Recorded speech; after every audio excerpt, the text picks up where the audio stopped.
Avant de lancer la partie décryptage, je réponds encore une question à Jadounette 2005 qui nous dit: «Et la DNCG, t'en fais quoi?» Mais la DNCG, tu es passé devant la DNCG. Tu passes pas tous les quarts d'heure. Ils t'ont donné un plan à suivre, ils t'ont donné une vision à respecter. C'est l'année prochaine, en 2027, tu vas repasser devant la DNCG. C'est ce que je vous explique.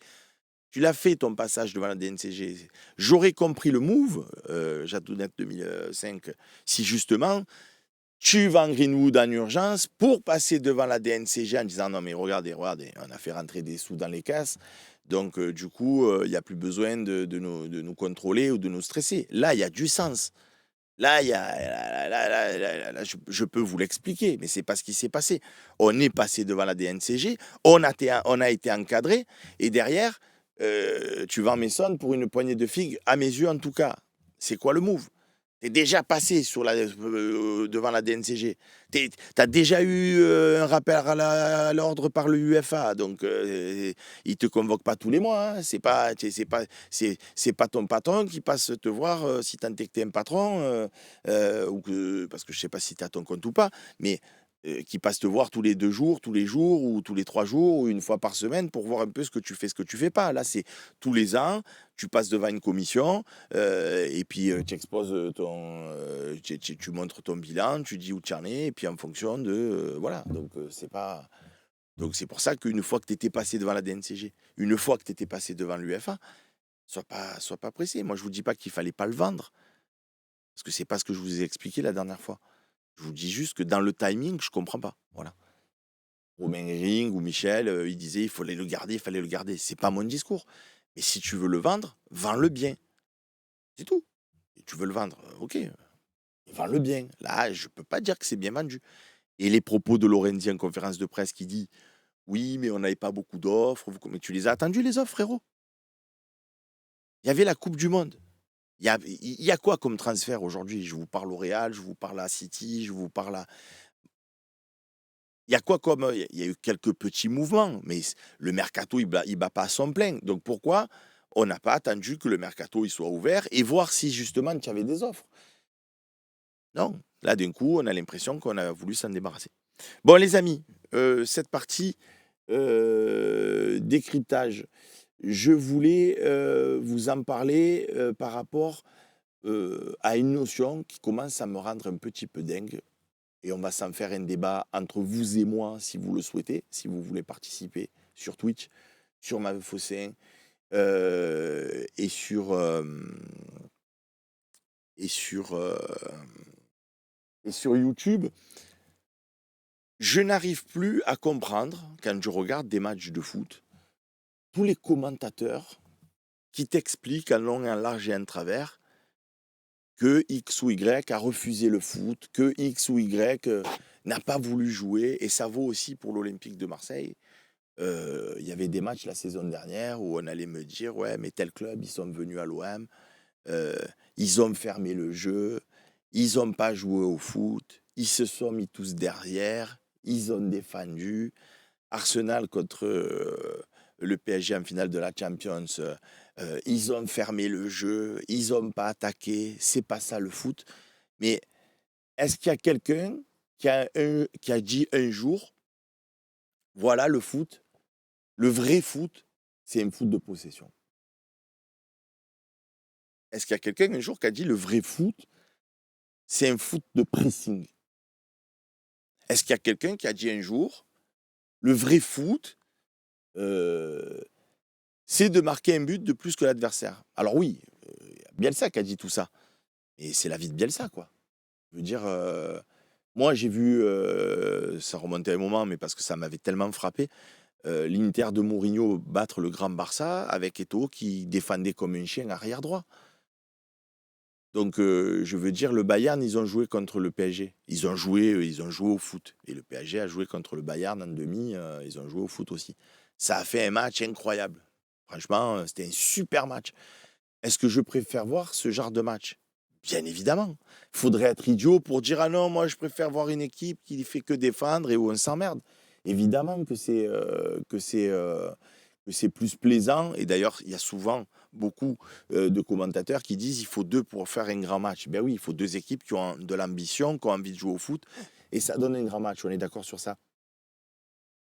Mais pourquoi critiquer les autres qui ne le font pas? Vous êtes entraîneur de foot, les frérots. Vous avez une équipe. Vous n'avez pas les moyens de faire un foot extraordinaire. Ou vous jouez contre un adversaire où vous savez que si vous allez vous livrer, vous allez justement faire un pressing ou vous allez essayer de jouer au football, vous allez vous faire tuer. Vous le faites quand même, pourquoi? Pour la beauté du geste, pour pas être critiqué.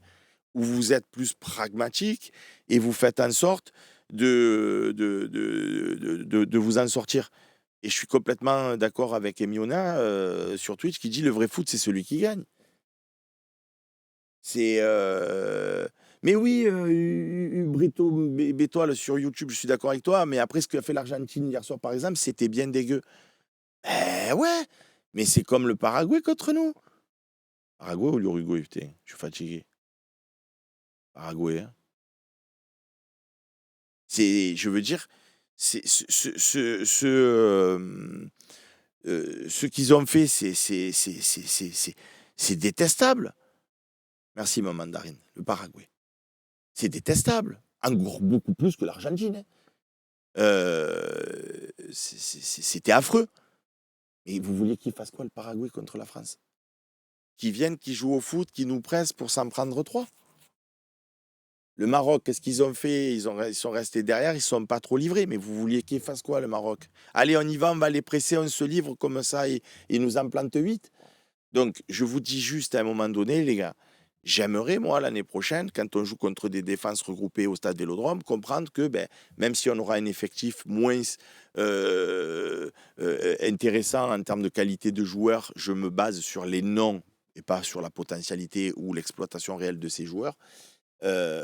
Ça fait rien, il y a quand même des équipes qui vont venir au stade Vélodrome jouer bloc bas. Donc à nous d'avoir des idées, à nous de savoir contourner ces blocs bas et à nous d'arriver à percer la muraille. Mais dire, ah ouais, mais de toute façon, eux, ils sont vilains, ils sont pas venus jouer vraiment au football, ils se sont mis tous derrière. Oh, c'est mal, pourquoi vous avez fait ça, enfin, jouer au foot? Moi, excusez-moi, mais Rudy Garcia, quand il est arrivé à l'Olympique de Marseille, on a joué le Paris Saint-Germain. Il a fait la muraille de Chine derrière, on a fait 0-0 et c'est le premier classico de l'histoire de l'OM où il n'y a pas eu un tir de l'OM. Et on a pris un point, on a pris 0 point. Vous vouliez qu'ils fassent quoi? Qu'ils disent allez, on va aller chercher le PSG, on va les presser, on s'en prenait 8. Donc, est-ce que c'est le football que j'aime? Non. Mais est-ce que je peux comprendre un dispositif tactique en fonction des joueurs qui composent ton effectif? Oui. Est-ce que c'est ce que je ferais? Non. Est-ce que je peux me comprendre? Oui. Est-ce que j'aurais vendu Mason Greenwood? Non.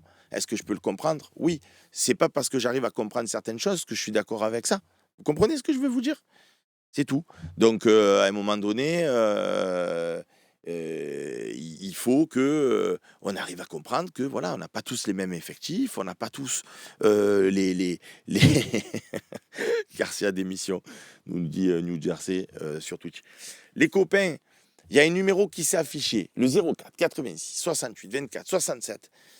Et pour l'instant, Jade me dit qu'il n'y a personne qui appelle. Donc, si vous voulez pas discuter, ça m'arrange. Je vous dis la vérité. Je fais de l'humour, évidemment, et de l'ironie en vous disant ça. Mais si vous voulez pas téléphoner, vous téléphonez pas.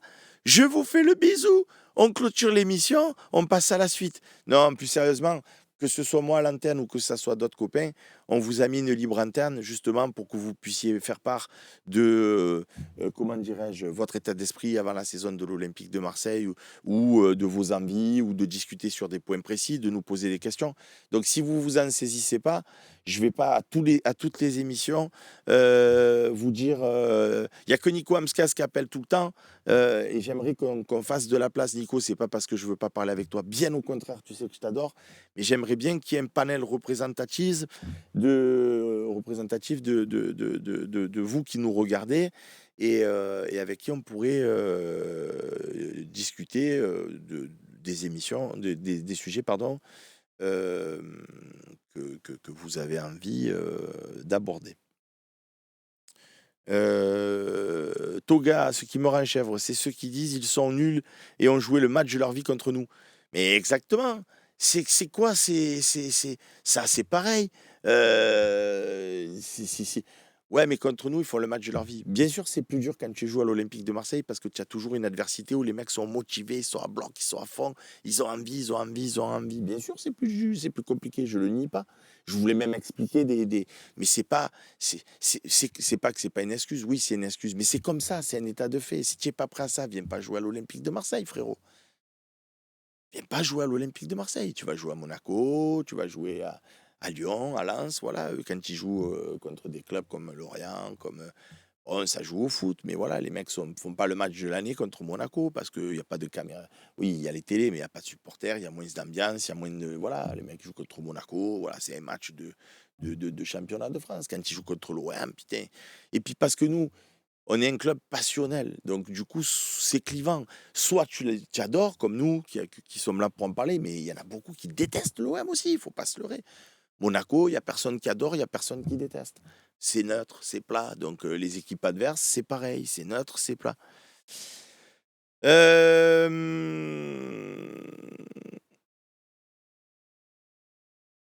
Et c'est pareil pour conclure sur cette séquence. Euh, Quand j'entends dire oui, l'Angleterre contre l'Argentine, ils se sont mis en mode défensif, ils se sont fait égaliser, on n'a pas compris Tourelle, ils auraient dû continuer à presser, attaquer, tout ça. Ça, c'est l'histoire du foot.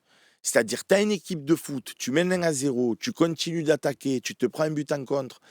Tout le monde sur la Terre, tout le monde, tous les observateurs du monde et de l'univers, ils vont dire ah, Tourelle, c'est un débile. Non, mais tu te rends compte, le mec gagne 1-0, il a continué à attaquer, quoi. Continue à aller au pressing, il a continué à attaquer, résultat des courses, il s'en est pris un en contre, quoi. Il faut être complètement gaga. Le mec, il dit à son équipe, écoutez, on mène 1-0, il reste pas beaucoup de temps, on ferme, 1-0, on est qualifié pour la finale. Ah, mais c'est un abruti. Pourquoi il n'a pas continué à presser? Donc, c'est toujours la même histoire. C'est l'histoire du résultat à la fin. T'as gagné si le mec il a défendu, et on l'a vu, hein, je vous l'ai dit moi-même avec Abibey, hein, je sais plus quel match parce que j'ai pas la mémoire à Romain Canuti, j'apprends pas tout par cœur, il y a des choses qui m'intéressent pas. Mais quand Abibey, vous allez me le dire, j'imagine sur les chats, mais il fait sortir Greenwood et on fait que défendre, que défendre, que défendre et on repart avec un bon résultat, on avait dit ben bravo. Si on avait perdu, on aurait dit c'est une catastrophe. C'est l'histoire du foot. Donc voilà quoi. C'était à Toulouse, me dit Nico Amskas. Voilà, à Toulouse, il fait sortir Greenwood. C'était après la défaite en Coupe de France, on va chez eux. On était en train de gagner, il fait sortir Greenwood. On fait que défendre et on a ramené la victoire. Bon, eh ben, derrière, je vous avais dit, mais qu'est-ce que vous voulez que je vous dise? Le mec, il a fait que défendre, il a gagné. Et Tourelle avec l'Angleterre, mais c'est trop facile de raisonner comme ça, de toujours critiquer un positionnement. Tu peux continuer à attaquer et te faire égaliser, tu peux défendre et te faire égaliser. C'est le foot, les frérots. Donc après, c'est des choix, mais le mieux, c'est de gagner à la fin. Les amis, on renvoie la petite publicité. Kerr Jean sur YouTube qui nous dit mais bon, l'attaque de Toulouse, je sais pas l'attaque de l'Argentine, mais peu importe que tu sois l'attaque de l'Argentine ou l'attaque de Toulouse ou quoi, c'est à un moment donné tu as un entraîneur, il réfléchit, il a vu des vidéos, il sait très bien que s'il se livre trop, il peut se faire prendre dans le dos. Il sait très bien que, tu vois, arrêtons de passer notre vie à critiquer. Ou alors, vous savez quoi, faites entraîneur, passez vos diplômes, prenez une équipe en main, gagnez tous vos matchs, montez les échelons et donnez des leçons à tout le monde. Allez, avant de passer à la partie j'attends que la pub soit finie, je réponds à Dylan Tremblay qui nous dit salut Seb, es-tu confiant pour la saison car peu de moyens financiers, des départs, mais quelques arrivées à prévoir et quelques bons joueurs quand même au club avec Genesio à la baguette. On verra bien quand le mercato sera fini, je pourrai vous donner mon avis sur l'équipe. Là, je voulais que je vous dise quoi? Je sais pas si Kondogbia il va rester, si Harit il va rester, si Abdelli il va rester, si les joueurs qui sont dans l'effectif ils vont rester, les blessés s'ils vont rester ou pas. Donc, je veux dire, si tu veux que je te dise, est-ce que l'équipe que j'ai vue évoluer en première mi-temps ou en seconde mi-temps me convient? Non, il y a beaucoup trop de jeunes, il y a beaucoup trop de joueurs que j'aime pas. Maintenant, est-ce que ça va être l'équipe définitive de l'Olympique de Marseille? J'ai des gros doutes aussi à ce sujet. Je suis certain qu'il y a les jeunes qui vont rentrer dans la rotation, ça c'est certain. Mais d'avoir autant de jeunes au moment du coup d'envoi, j'en suis pas certain. Donc voilà quoi, c'est compliqué. Phil qui nous dit j'essaie d'appeler. S'il essaie d'appeler, Jade, pourrais-tu me faire s'il te plaît? Mais le problème c'est que Jade. Il y a déjà 3 personnes, les amis, vous êtes des génies. On passe tout de suite à la dernière partie de cette émission.